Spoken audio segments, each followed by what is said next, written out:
بسم اللہ الرحمن الرحیم الصلاۃ والسلام علیک یا رسول اللہ وعلی آلک واصحابک یا حبیب اللہ الصلاۃ والسلام علیک یا نبی اللہ وعلی آلک واصحابک یا نور اللہ۔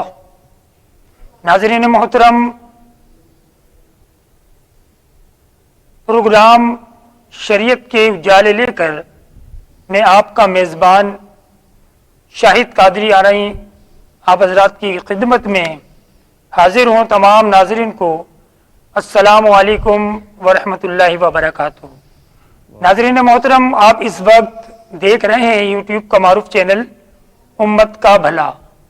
جیسا کہ گزشتہ ہماری ایپیسوڈ میں ہمارا موضوع نماز سے متعلق چل رہا تھا، تو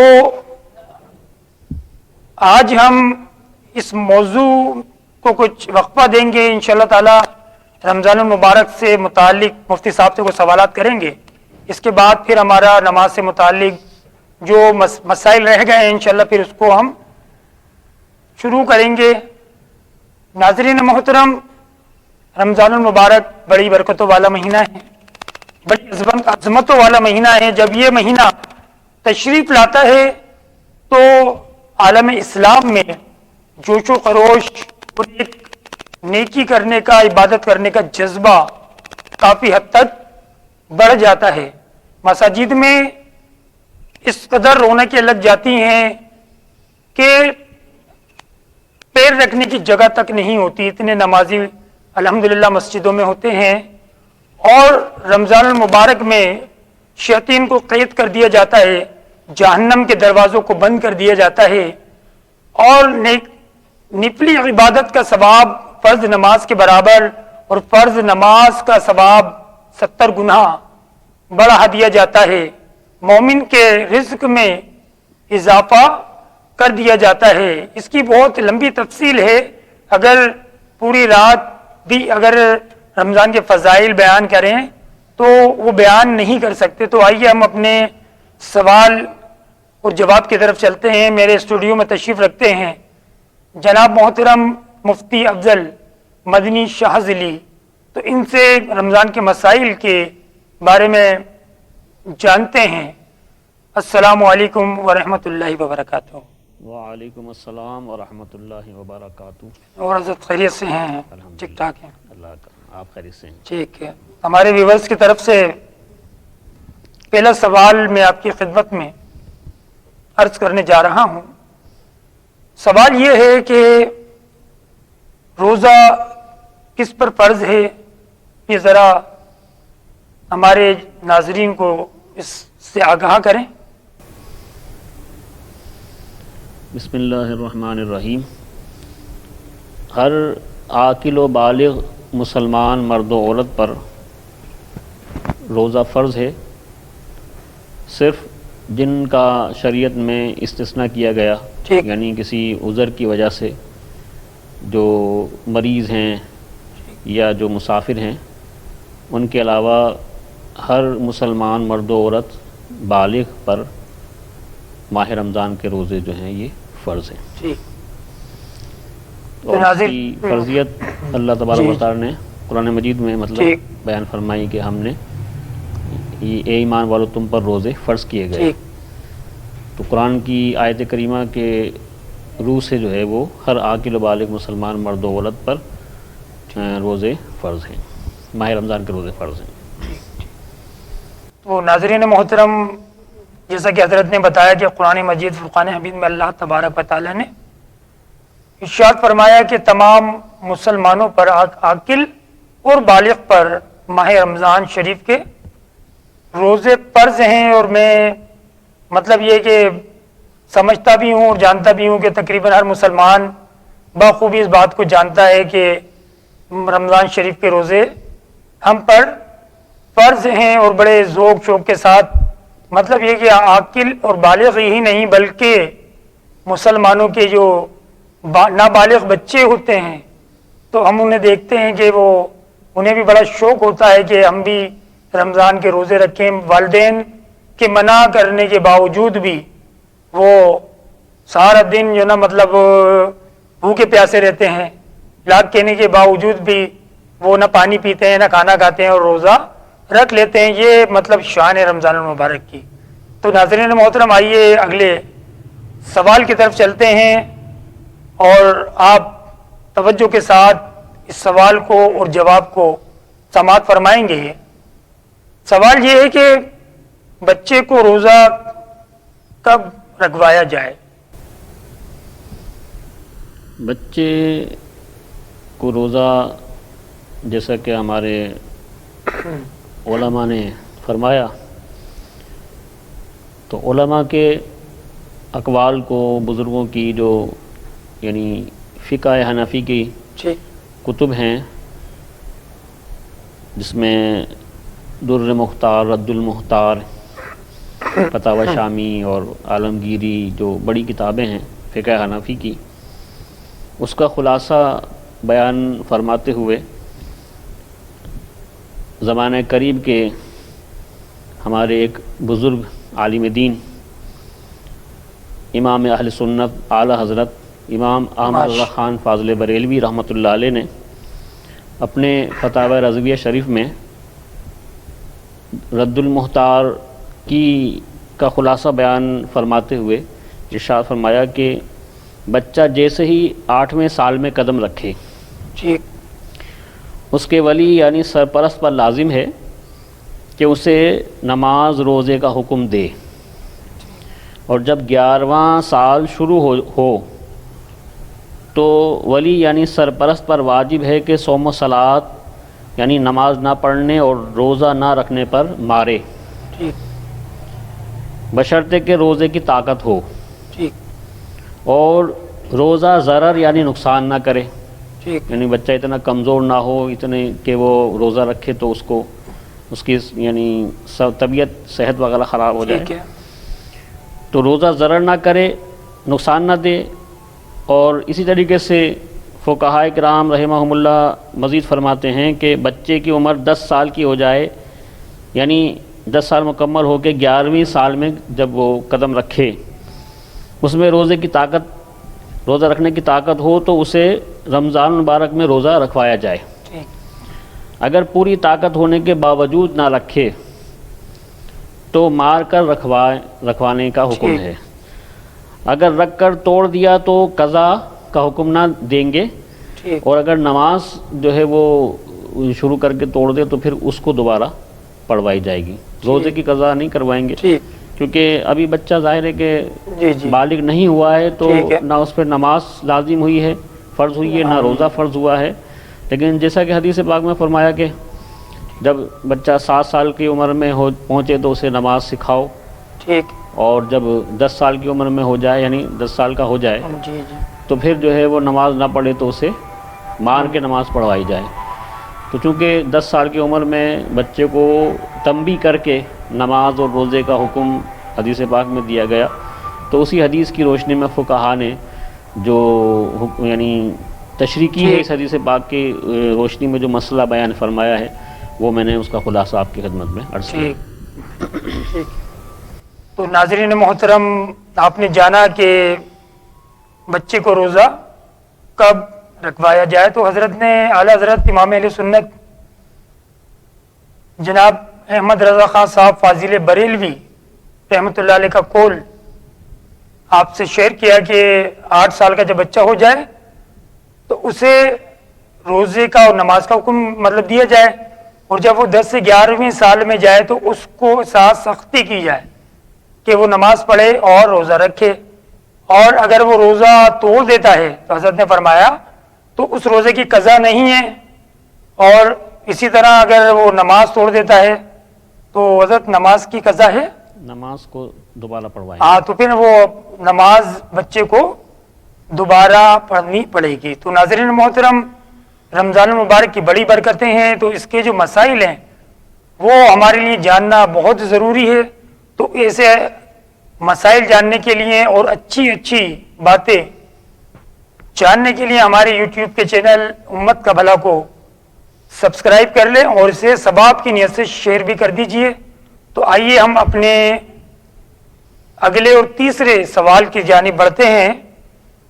تو ناظرین محترم توجہ فرمائیے گا کہ سوال یہ ہے اگر روزے کی نیت نہیں کی یعنی بغیر نیت کے روزہ رکھنے کا کیا حکم ہے؟ بغیر نیت کے روزہ رکھنے کا حکم آپ جی نے پوچھا، اس سے پہلے میں عرض کر دوں کہ میں نے جو پچھلا مسئلہ کا جواب بیان کیا تھا جی اس میں 7 سال کی عمر مکمل ہونے کے بعد جب 8واں سال شروع ہو، ٹھیک کیونکہ حدیث پاک میں 7 سال کی عمر کا فرمایا ٹھیک نا، ہے تو 8 سال کا نہیں بلکہ 7 سال کی عمر مکمل ہو کے جب 8واں سال شروع ہو شروع ہو جائے تو اس میں روزے کا جو ہے وہ حکم دے، ٹھیک ہے یعنی نماز کا حکم کرے، ٹھیک اور 10 سال کی عمر مکمل ہونے کے بعد جب 11واں سال لگ جائے لگ جائے تو اب بھی اگر نماز یا روزہ کا جو ہے وہ اہتمام نہ کرے بچہ تو پھر اس کو سزا دے کر ٹھیک ہے یعنی روزہ اور نماز کا تنبیہ کی جائے عمل جو ہے وہ یعنی اس پر عمل کروایا جائے۔ کروایا جائے ٹھیک ہے نیت کے بغیر روزہ رکھنے کے حوالے سے آپ نے سوال پوچھا، تو نیت جو ہے یہ جس طریقے سے نماز کے لیے شرط ہے ویسی روزے کے لیے شرط ہے کہ بغیر نیت کے جس طریقے سے نماز نہیں ہوتی اسی طریقے سے روزہ بھی بغیر نیت کے نہیں ہوگا۔ ٹھیک تو نیت جو ہے وہ اس کا حکم یعنی کب تک نیت کی جا سکتی ہے؟ ویسے تو نیت دل کے ارادے کو کہتے ہیں، ٹھیک ہے تو دل میں ارادہ کر لیا کہ میں آج کا روزہ یعنی میں نے نیت کی آج کے روزے کی، ٹھیک تو یہ نیت کافی ہے، اور جو ہے وہ اگر زبان سے کہہ لیں تو یہ اور اچھی بات ہے۔ تو اب دل میں ارادہ کر کے کوئی سحری کرتا ہے یعنی سحری کھاتا ہے، سحری میں کھانا وغیرہ کھاتا ہے تو یہ بھی نیت ہے، سحری کھانا بھی، ٹھیک سحری میں کچھ کھانا وغیرہ روزے کے لیے جو ہے سحری کھانا یہ بھی نیت ہے۔ تو اگر کسی نے سحری اس لیے نیت سے کھائی کہ میں آج کا روزہ رکھوں گا تو یہ سحری کھانا جو ہے یہ بھی نیت کے لیے کافی ہے۔ تو نیت کے حوالے سے یعنی نیت کا جو وقت ہے صبح صادق کے بعد سے لے کر غروب آفتاب تک بالکل بغیر نیت کے کسی نے کچھ نہ کھایا پیا یعنی روزے کی کیفیت میں گزارا تو اس کا روزہ نہیں ہوگا، بغیر نیت کے روزہ درست نہیں ہے۔ رمضان شریف کا روزہ ہو یا نفل روزہ ہو یا جو ہے وہ منت کا نظر کا روزہ ہو، تو تینوں روزوں کے لیے نیت شرط ہے۔ ٹھیک اور اسی طریقے سے نیت کا وقت یعنی زوال کے یہ جو ذہب کبریٰ ہے یعنی سورج جب بالکل سر پہ آ جاتا ہے اپنی جو بلندی کے عروج پر پہنچ جاتا ہے کہ اب مزید اس نے چڑھنا نہیں ہے، جب بالکل اس کی جو ہے وہ یعنی ذہب کبریٰ جب بالکل اپنے اینڈنگ پوائنٹ پر چڑھنے کے حوالے سے سورج پہنچ گیا، ذہب کبریٰ جس کو ہم کہتے ہیں نصف النہار شرعی، تو اس سے پہلے تک روزے کی نیت کی جا سکتی ہے۔ غروب آفتاب سے لے کر جیسے آج کا روزہ افطار کر لیا، اب ظاہر ہے کہ یہ اگلی روزے کی رات لگ گئی، تو اس غروب آفتاب سے لے کر اور زوال سے یعنی ذہب کبریٰ سے پہلے تک، نصف النہار شرعی سے پہلے تک جو ہے وہ روزے کی نیت اگر کسی نے منت کی ہو یا نفل کی ہو یا جو ہے وہ ماہ رمضان کی ہو، تو ان تینوں کی نیت جو ہے وہ اگر زوال سے پہلے اس سے ذہب کبریٰ سے پہلے تک کر لی تو روزہ درست ہے، اگر اس کے بعد کرے گا تو پھر یہ روزہ درست نہیں مانا جائے گا۔ تو ناظرین محترم، آپ نے حضرت کا جو جواب تھا کہ روزے کی نیت سے متعلق تو آپ نے سماعت فرمایا، تو آپ نے کیا خوب فرمایا کہ دیکھیں بغیر نیت کے روزہ نہیں ہو سکتا، چاہے وہ رمضان شریف کا ہو، نفلی ہو، یعنی جس طرح کا بھی ہو، چاہے وہ منت کا ہو، جب تک کہ ہم نیت نہیں کریں گے تو روزہ نہیں ہو سکتا۔ ایسا نہیں ہو سکتا کہ ہم مطلب یہ رات کو صبح اٹھے، ہم نے نا 12 بجے یا 1 بجے ہم نے دیکھا جی موسم اچھا ہے اور آدھا وقت گزر گیا تو کیوں نہ میں روزہ ہی رکھ لوں، تو اس طرح ناظرین محترم روزہ نہیں ہوتا، بلکہ سحری کا وقت ختم ہونے سے پہلے اس کی نیت کرنا بہت ضروری ہے۔ تو آئیے ناظرین محترم، سحری کا وقت نہیں مطلب زوال سے پہلے ذہب کبریٰ سے، سحری کا وقت ختم ہونے سے پہلے نیت کرنی پڑے گی نا روزہ رکھنے کے لیے؟ نہیں کہ کل اگر میں روزہ رکھ رہا ہوں زوال سے پہلے پہلے تک، یہ ذہب کبریٰ سے پہلے پہلے تک جو ہے وہ نیت کر سکتے ہیں۔ اچھا، اس سے پہلے نیت ہو سکتی ہے؟ جی جی، ذہب کبریٰ سے پہلے پہلے تک ٹھیک۔ نیت کر سکتے ہیں۔ تو ناظرین محترم، جیسا کہ حضرت نے اس کی وضاحت فرما دی کہ ذہب کبریٰ تک مطلب یہ کہ روزے کی ذہب کبریٰ سے پہلے تک یعنی ہم نیت کر سکتے ہیں۔ تو آئیے ہم اب اگلے سوال کی طرف چلتے ہیں، اور بہت مطلب یہ اہم سوال ہے، تو بڑی توجہ کے ساتھ آپ سماعت فرمائیے گا کہ سوال یہ ہے کہ سحری کب تک کر سکتے ہیں؟ کیا فجر کی اذان تک سحری کھا سکتے ہیں؟ تو آئیے حضرت سے جانتے ہیں۔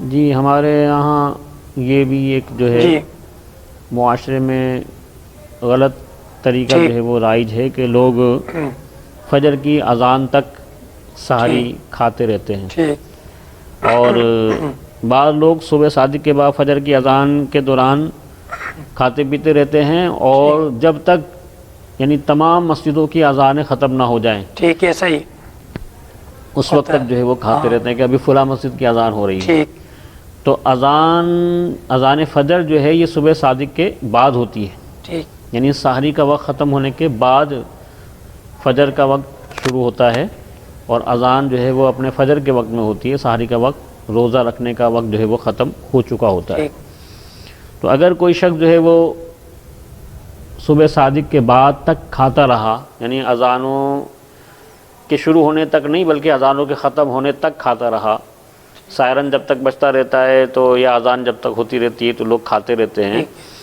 یا پھر وہ ایک رسم ہے کہ بھئی آخر میں پانی پی کے روزہ بند کرتے ہیں، ٹھیک ہے، تو صحیح ہے، کم سے کم جو ہے وہ پانی پی لیتے ہیں کہ بھئی پانی پی کے روزہ بند کر لو۔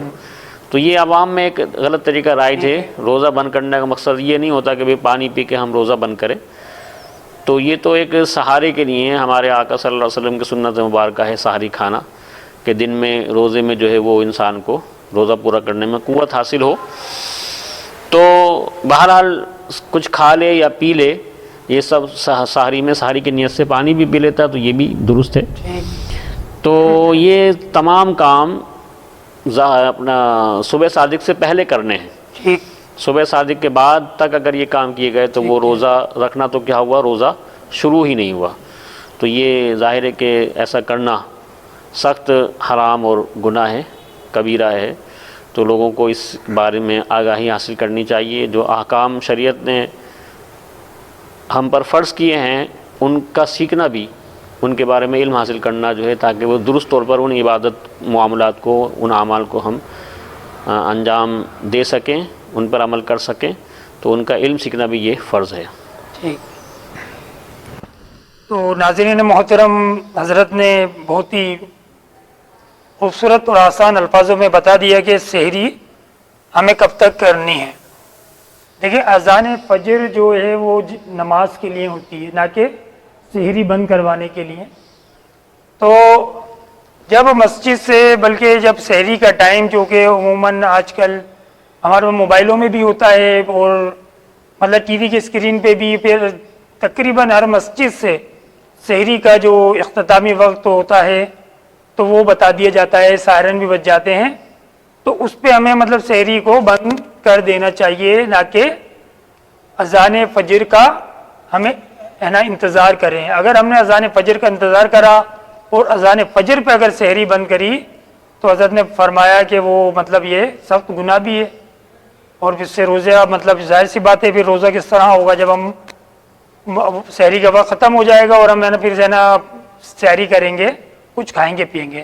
تو آئیے ناظرین محترم، ہم اپنے 5ویں سوال کی طرف چلتے ہیں اور حضرت سے جانتے ہیں کہ صبح سے شام تک بھوکا پیاسا رکھنے کا یعنی روزہ رکھوانے کا مقصد کیا ہے؟ روزہ رکھوانے کا یعنی بھوکا پیاسا رکھنے کا مقصد، جی، اللہ تبارک و تعالی نے قرآن مجید کی سورہ بقرہ کی آیت میں ارشاد فرمایا، بسم اللہ الرحمن الرحیم، یا ایہا الذین آمنوا کتب علیکم الصیام کما کتب علی الذین من قبلکم لعلکم تتقون۔ آیت کریمہ کا ترجمہ ہے، اے ایمان والو، تم پر روزے فرض کیے گئے جیسے اگلوں پر فرض ہوئے تھے ٹھیک کہ کہیں تمہیں پرہیزگاری ملے. یعنی یہ آیت کریمہ کے آخری حصے میں اللہ نے ارشاد فرمایا روزہ رکھنے کا مقصد کہ تم پہ روزے اس لیے فرض کیے گئے ہیں تاکہ تمہیں پرہیزگاری ملے، یعنی تمہیں تقوی خوف خدا حاصل ہو. ٹھیک چنانچہ مفسرین نے اس آیت کریمہ کی تشریح میں ارشاد فرمایا کہ آیت کے آخر میں بتایا گیا کہ روزے کا مقصد تقوی و پرہیزگاری کا حصول ہے. یعنی روزہ رکھنے کا مقصد کیا ہے؟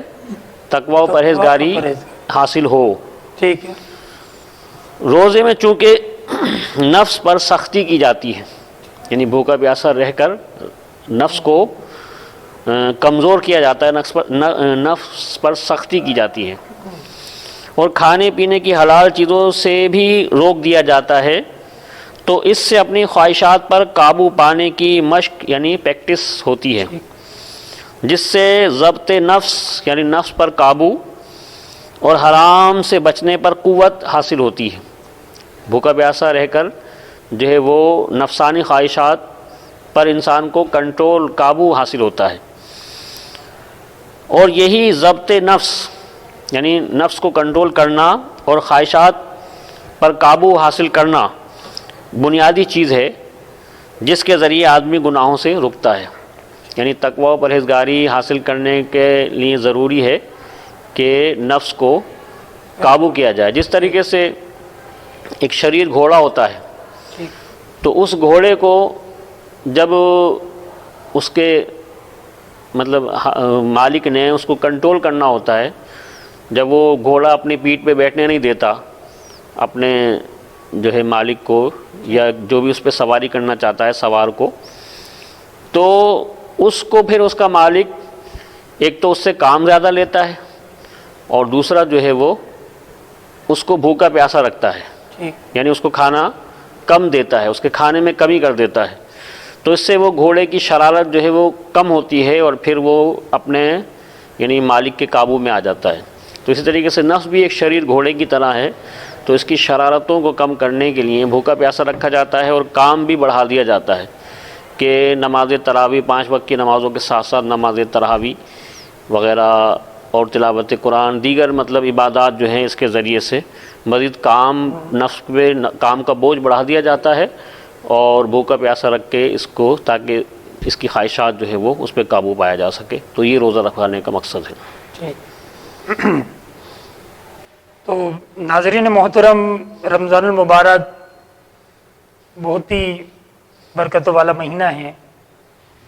جو کوئی ایک مرتبہ رمضان المبارک میں درود پاک پڑھتا ہے تو اللہ تبارک و تعالی اس شخص کو 1,00,000 مرتبہ درود پاک پڑھنے کا ثواب عطا فرماتا ہے. جیسے غیر رمضان میں ہم نے درود پاک پڑھا تو ہمیں 1 مرتبہ درود پاک پڑھنے کا ثواب ملے گا، لیکن امیر اہل سنت حضرت علامہ مولانا محمد الیاس اتار قادری دامت برکاتہم العالیہ نے فیضان سنت میں یہ روایت نقل کی ہے کہ جو شخص رمضان المبارک میں 1 مرتبہ درود پاک پڑھے، 1 مرتبہ سبحان اللہ کہے، تو اسے 1,00,000 مرتبہ درود پاک یا سبحان اللہ اللہ کا ذکر کرنے کا ثواب ملتا ہے.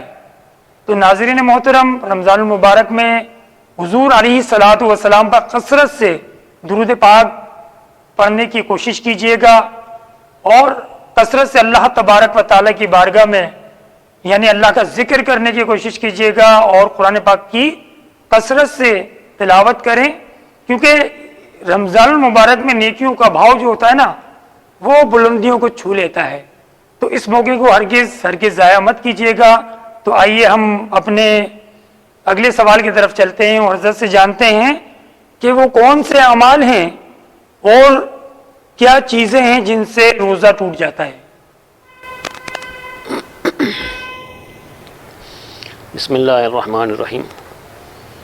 روزے کے لیے جو اصول ہے یہ ہمارے جو مطلب آنکھ، ناک اور منہ، ان 3 اعضاء کے ذریعے سے اگر کوئی چیز اندر داخل کی جائے ٹھیک تو اس سے روزہ ٹوٹ جاتا ہے. آنکھ میں دوا ڈالی ٹھیک تو وہ اس سے روزہ ٹوٹ جائے گا. اسی طریقے سے ناک میں کوئی چیز ناک کے ذریعے سے اندر چلی گئی، پانی وغیرہ ناک میں ڈالا، مطلب ناک صاف کرنے کے لیے وضو وغیرہ میں غسل میں، اور وہ پانی اندر چلا گیا، دماغ تک چلا گیا، تو اس سے روزہ ٹوٹ جائے گا. اسی طریقے سے حلق میں کلی کرنے کے لیے پانی وغیرہ لیا اور وہ جو ہے وہ غیر ارادی طور پر حلق سے نیچے اتر گیا، تو یا حلق کے ذریعے سے کوئی بھی چیز اندر اتر گئی، یعنی منہ کے ذریعے سے حلق میں اتر گئی، حلق کے ذریعے سے اندر اتر گئی، تو اس سے روزہ ٹوٹ جائے گا. تو یہ تو مین جو ہے وہ روزے ٹوٹنے کے سمجھ لیجئے کہ اصول ہیں. اگر مطلب یہ غلطی سے اگر پانی چلا جاتا ہے، نیچے اتر جاتا ہے وضو کی حالت میں غرارہ کرتے ہیں وقت، جی اس سے روزہ ٹوٹ جائے گا. اس سے روزہ ٹوٹ جائے گا. ہاں، بس یہ ہے کہ اس روزے کی قضا کرنی ہوگی، اس کا یعنی اس روزے کی جو ہے وہ جی قضا کرنی ہے خالی.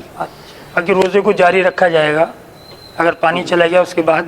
ہم ماہ رمضان میں تو ظاہر ہے کہ اگر روزہ ٹوٹ بھی جاتا ہے یا جی کسی نے معاذ اللہ بغیر عذر کے نہیں بھی رکھا یا عذر کی وجہ سے نہیں رکھا، جی تو بہرحال لوگوں کے سامنے تو کھانے پینے کی اجازت نہیں ہے. ٹھیک. تو بغیر کھائے پیے اگر ٹوٹ بھی جاتا ہے روزہ تو پھر وہ روزے ہی کی سمجھ لیجیے کیفیت میں ٹھیک رہے گا، لیکن وہ روزہ اس کا شمار نہیں ہوگا. اس کو اس روزے کی قضا کرنی پڑے گی اگر غلطی سے پانی وغیرہ یعنی روزہ ٹوٹا ہے تو اس صورت میں. تو اس کے علاوہ جو ہے وہ جو علماء نے مسائل بیان فرمائے ان میں سے بھی چند میں عرض کر دیتا ہوں. کھانے پینے یا بیوی سے ہم بستری کرنے سے روزہ جاتا رہتا ہے ٹھیک جبکہ روزہ دار ہونا یاد ہو. حقہ، سگریٹ، چرٹ وغیرہ پینے سے بھی روزہ جاتا رہتا ہے، یعنی ٹوٹ جاتا ہے، اگرچہ اپنے خیال میں حلق تک دھواں نہ پہنچتا ہو. بعض لوگ جو ہے وہ اپنی فن کا مظاہرہ کر رہے ہوتے ہیں کہ بھئی ہمارا جو ہے وہ دھواں حلق کے اندر نہیں جا رہا، ہم باہر ہی جو ہے اس کو کر دیتے ہیں، لیکن بہرحال علماء نے اس کو روزہ ٹوٹنے میں شامل فرمایا ہے. دانتوں سے خون نکل کر حلق سے نیچے اترا اور خون تھوک سے زیادہ یا برابر یا کم تھا مگر اس کا مزہ حلق میں محسوس ہوا تو روزہ جاتا رہا. اگر کم تھا اور مزہ بھی حلق میں محسوس نہ ہوا تو روزہ نہ گیا. تو یہ جیسے میں نے عرض کیا کہ مطلب اگر ناک جو ہے آنکھ، ناک اور منہ کے ذریعے سے کوئی چیز حلق اندر چلی جاتی ہے تو اس سے روزہ ٹوٹ جاتا ہے. پہلے علماء نے جو ہمارے بزرگ علماء تھے انہوں نے آنکھ کے بجائے کان کے بارے میں فرمایا تھا کہ کان کے ذریعے سے کوئی چیز اگر اندر چلی جائے، کان میں تیل وغیرہ ڈالا جائے تو اس سے روزہ ٹوٹ جاتا ہے. لیکن آج کل کی میڈیکل سائنس نے جب تحقیق کی، آپریشن وغیرہ کے معاملات جب ہوئے اور نالیاں، رگیں وغیرہ جب دیکھیں تو پتہ یہ چلا کہ جب تک انسان کے کان کا پردہ سلامت رہتا ہے تو اندر کان کے ذریعے سے اندر جانے کا راستہ نہیں ہے. ٹھیک ہے. تو کان میں اگر کوئی چیز ڈالی جائے تو اس سے روزہ نہیں ٹوٹے گا کیونکہ وہ اندر نہیں جائے گا. ٹھیک ہے. لیکن آنکھ کے بارے میں پہلے علماء نے فرمایا تھا، علماء کی اپنی جو رائے یہ تھی کہ آنکھ میں جس سے اندر راستہ کوئی نہیں ہے. لیکن آج میڈیکل جو سائنس نے تحقیق کی تو میڈیکل سائنس میں یہ ثابت ہوا، یہ پروف ہوا کہ جو ہے وہ آنکھ کے اندر سے راستہ ہے اور جو ہے وہ آنکھ میں دوا وغیرہ ڈالنے سے وہ اندر چلی جاتی ہے. تو علماء نے آج کی میڈیکل سائنس کے حوالے سے چونکہ یہ مسائل جو ہے یہ یوں سمجھ لیجئے کہ ایک گمان پر جو ہے وہ مسئلہ بیان کیا گیا، تو جب تحقیق ہو گئی تو علماء نے تحقیق کی روشنی میں یہی فرمایا کہ جو ہے وہ آنکھ میں اگر دوا ڈالی جائے تو اس سے روزہ ٹوٹ جائے گا. کان میں کوئی راستہ اندر جانے کا نہیں ہے تو کان میں دوا ڈالنے سے روزہ نہیں ٹوٹے گا. پانی وغیرہ چلا جائے تو اس سے روزہ نہیں ٹوٹے گا. آنکھ میں اگر کوئی چیز ڈالی جائے تو اس سے روزہ ٹوٹ جائے گا. سرما لگانے کا چونکہ ہمارے آقا صلی اللہ علیہ وسلم سے ثابت ہے تو سرما لگانے سے علماء نے فرمایا کہ روزہ نہیں ٹوٹے گا کیونکہ حضور صلی اللہ علیہ وسلم نے سرما لگایا. باقی اس کے علاوہ اگر کوئی چیز آنکھ میں لگائی جائے، ڈالی جائے تو اس سے روزہ ٹوٹ جائے گا. ٹھیک. تو ناظرین محترم، آپ نے جانا کہ روزہ کن کن چیزوں سے ٹوٹ جاتا ہے. تو بہت یہ اہم سوال ہے اور بڑا تفصیلی مطلب یہ سوال ہے. تو ان چیزوں کا خیال رکھنا بہت ضروری ہے. جیسے حضرت نے فرمایا آنکھ میں دوا ڈالنے کی وجہ سے اور ناک میں مطلب دوائی ڈالی تو وہ حلق میں چلی گئی, اور کان میں اگر ڈالی تو مطلب علماء کرام فرماتے ہیں کان سے کوئی چیز اگر اندر جائے گی تو روزہ نہیں ٹوٹتا. تو یہ ایک بڑی مطلب تفصیلی مطلب ایک موضوع ہے. تو اس کے علاوہ بھی آپ مطلب علماء کرام کی, علماء اہل حق کی جو مطلب ہے نا کتابیں ہیں ان کا مطالعہ کریں اور اس کو مزید مطلب جو ہے نا جاننے کی کوشش کریں. تو ناظرین محترم, اسی کے ساتھ ہمارے آج کے پروگرام شریعت کے اجالے کا وقت ختم ہوتا ہے. اگلے ایپیسوڈ کے لیے میں شاہد قادری آ رہے ہیں اور جناب محترم مفتی افضل شاذلی آپ سے اجازت چاہتے ہیں. اگلی ایپیسوڈ میں انشاءاللہ پھر حاضر ہوں گے. السلام علیکم ورحمۃ اللہ وبرکاتہ.